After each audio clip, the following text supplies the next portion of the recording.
Hello and welcome to Swiggin Steve's Bargain Beer Reviews. I've trimmed my beard a bit, look a bit cleaner. Got an interview tomorrow, so I've got to look good. What have we got today? Well, got something a little bit different. I'm kind of getting a little bit, I'm a bit bored of like craft cans at the moment, if you know what I mean. I felt like a real ale, like a real ale bottle or a bottle beer from like a traditional British brewery. And well, here we go. Shepherd Neame have blown us out of the park with the artwork on this one. It's 5%. It's New Dawn Citrus IPA. It says here Citrus American Hops British Ale. I'm not going to read the hops on the background. I'm going to judge for myself. I'm really interested to see what this is like because I've never really seen Shepherd Neame do what I suppose is a continental style IPA.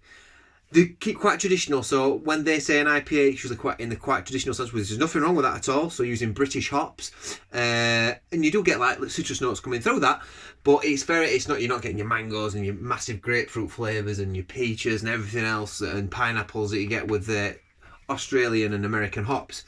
So whether that's got this in it, I don't know. I'm not sure. But hey, look at the artwork. I'm going to say something now actually because I tried this the other day. Right now, this is coming in at £1.12 a can. So it's a bargain, right? It's a bargain. I probably will review this at some point. I drunk it and I enjoyed it. And actually, it's something. Whose beer reviews did I watch now today? Was it Paul's beer reviews? Who did it? I think it was somebody like that. And he reviewed this beer actually, and funnily enough, he hit the nail on the head about what the exact same thoughts I had when I drank this. I'm bored of this style of beer. I'm actually getting bored of. This says it's a pale ale, but actually, when you drink it, it feels, it drinks like a New England IPA. It's hazy. It's got all the flavours of a New England. For me, anyway, they're almost all the same. It's really hazy. And there's not much to pick between these beers now, these craft beers. They all kind of taste the same. Now, I went to a bottle shop the other day and I forked out 15 quid on 3 cans. Because every now and again I do like to treat myself. But I was drinking them, they were lovely, don't get me wrong, but I thought, God, actually, I'm getting bored. I thought I'm going to get some. I went through a stage recently where I've really gone through like a New England IPA thing. But what I've noticed is that I get really bad acid reflux. I get a little bit of a heartburn after drinking them. So I'm going to move away from them a little bit. And I don't regret it at all because I've been going into some old, more traditional beers recently. My dad's just been to Pheasantry Brewery. And Pheasantry is a brewery just outside Retford area.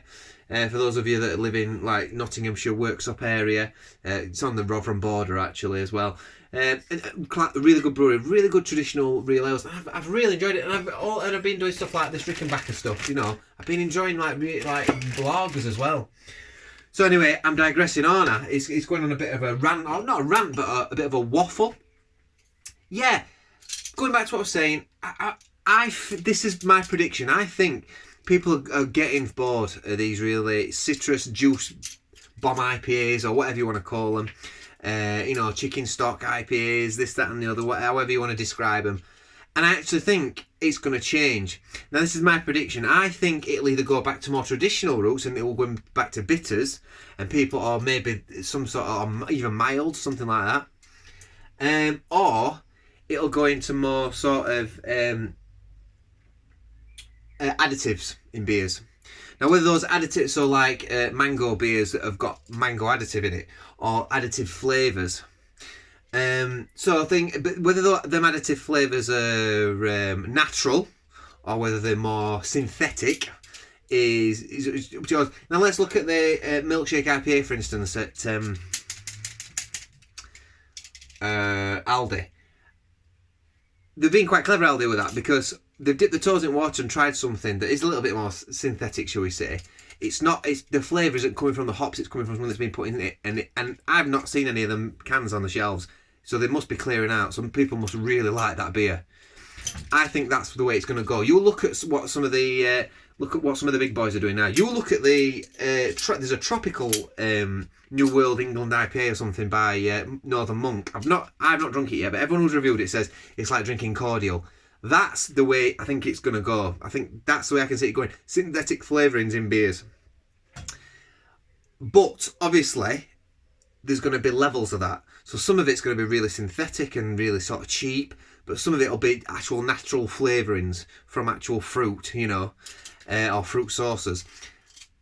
That's the way I think it's going. Or it might go the opposite extreme, and it might go to more traditional ruby beers, you know, maybe stouts. I mean, stouts have always underlying current like popularity, but things like milds, I think that's what's going to happen. That's my prediction. I might be completely wrong. So you've heard it from me first. Anyway, let's go for it. So, back on with the beer. Please comment below if you agree, or if you feel the same way.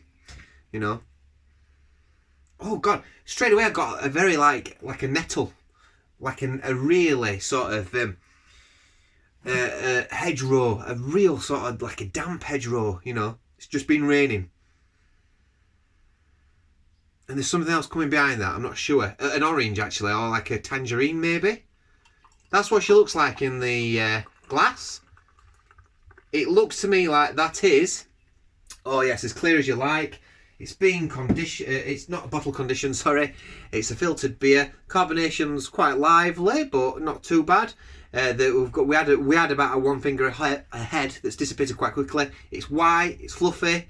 It describes itself as an IPA, I think. Yes, an IPA. It's a golden colour. Yeah, so I can't remember that. Grapefruit, pink grapefruit, massive pink grapefruit on this one, on the nose. So that nettliness I was getting from it could have been like a really almost like a grapefruit piff coming through or something that's similar. I don't know.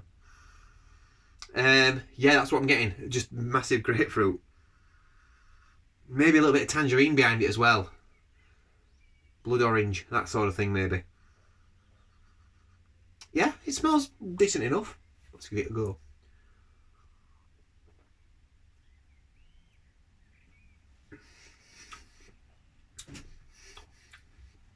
Yeah.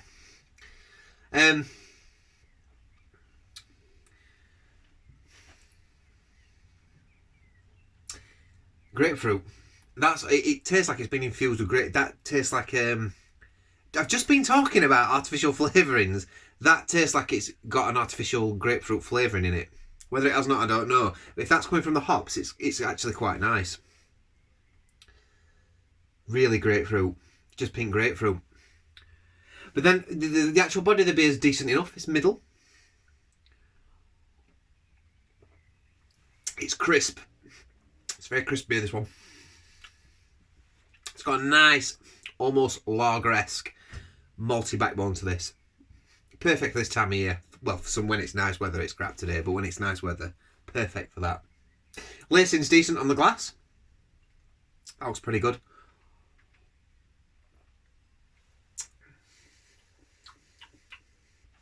Yeah, nice enough. £1.50 this cost, so it's part of the 4 beers for £6 range. We are getting 500 in that, yeah. Lovely bottle. Love the shape of the bottle they've gone for. Yep, New Dawn. Well, it's got a bit of grapefruit image on it, so I should have guessed, really. Really, really grapefruity.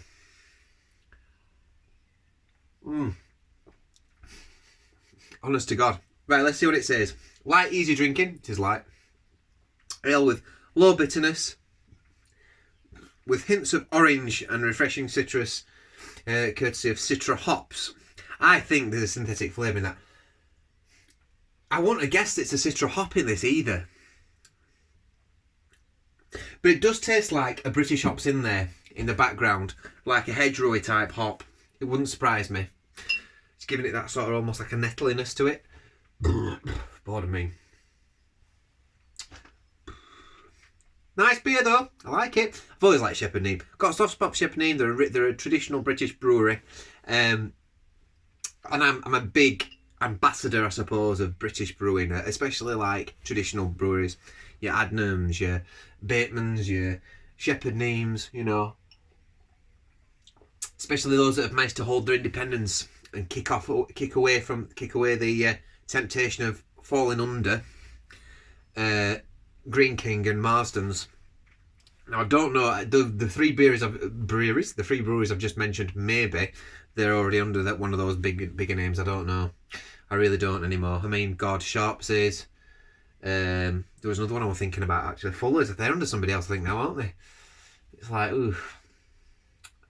So I've got London Pride to review. Actually, I might review it. I've never reviewed it. Glucose syrup, hops, and natural orange. Oh, natural orange flavourings. I thought so. There we go. It says at least it's natural. Natural flavourings. I said synthetic, so at least it has been flavoured with something. Yeah, but it's kind of getting big pink grapefruit on me. But definitely the orange as well. I'm not a big grapefruit fan, if I'm completely honest with you. So, but I've got to put that opinion aside. If you like grapefruit infused beers, if you like Elvis juice, I think you might like this. It's not quite as strong and it's not quite as punchy as the Elvis juice, but it's not far off and it's cheaper and you're getting more for your money. And the orange comes through on this a bit more. I'd give this a go. I think a lot of people are going to like this quite a lot. I think it's a very nice beer.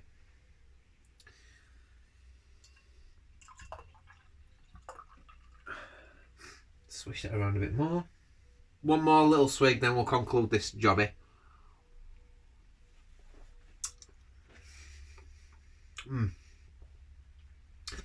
Yeah, so it is slightly sweet. You're getting a little bit of a tingle on your tongue from the hops, which is quite nice. It's a mixture of the carbonation, I think, and the hops. It's making your tongue tingle, which is really good. I'm gonna give this an 8 out of 10. It's just an excellent beer. Just. I wish I had to go very good. But actually, it is what it is. I think this... My take... Would I buy this again? Right? Yes, I would. I wouldn't jump to buy it again, though, because I'm not that bothered about grapefruity sort of flavoured beers. But if I would buy this again, though. And I would certainly suggest this to other people. So it's an excellent beer. It is lovely. So... I've been Swiggin Steve. I'll see you on the next review. Please comment below. Let me know what you think about some of maybe the other things I've discussed on this video today. And I'll see you on the next video. Bye.